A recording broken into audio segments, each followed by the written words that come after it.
আজকে একটু বেরিয়েছি কেনাকাটা করতে। পুজো তো সামনেই চলে এলো, তাই পুজোর কেনাকাটা করতে। তো আমাদের জন্য না, এসেছি আমার মা বাবা এবং আমার শ্বশুর শাশুড়ির জন্যই কেনাকাটা করতে। তো আমার একটা শাড়ি অলরেডি নেওয়া হয়ে গেছে।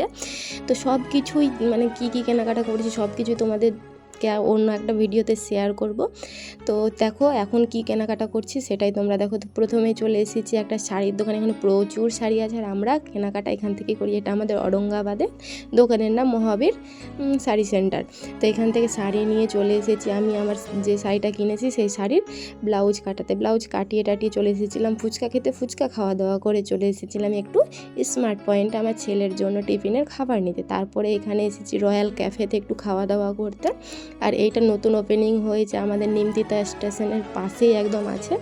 তো চলো নিচে গিয়ে দেখা যাক কী খাই। আর এখানকার ডেকোরেশনটা একদম খুবই সুন্দর করেছে। আর পাশে একদম স্টেশন নিমতিতা। আর এইখানে কিন্তু কোনো এই জায়গাটাই বসার জায়গাটায় কোনো এসির ব্যবস্থা নেই, এখানে খোলামেলা আছে। আর ভেতরে আর একটা আছে, সেটা তোমাদেরকে দেখাবো অবশ্যই। সেইটা কিন্তু এসি রুম বলতে পারো। আর এইখানে কোনো এসির সিস্টেম ছিল না, কিন্তু এইখানটাই বেশি ভালো লাগছিল দেখতে আমার। আর সামনে এই জায়গাটায় ফটোশ্যুট করার জন্য মানে সাজানো গোছানো আছে। আর এইটা হচ্ছে ভেতরটা যেখানে এসি সিস্টেম আছে।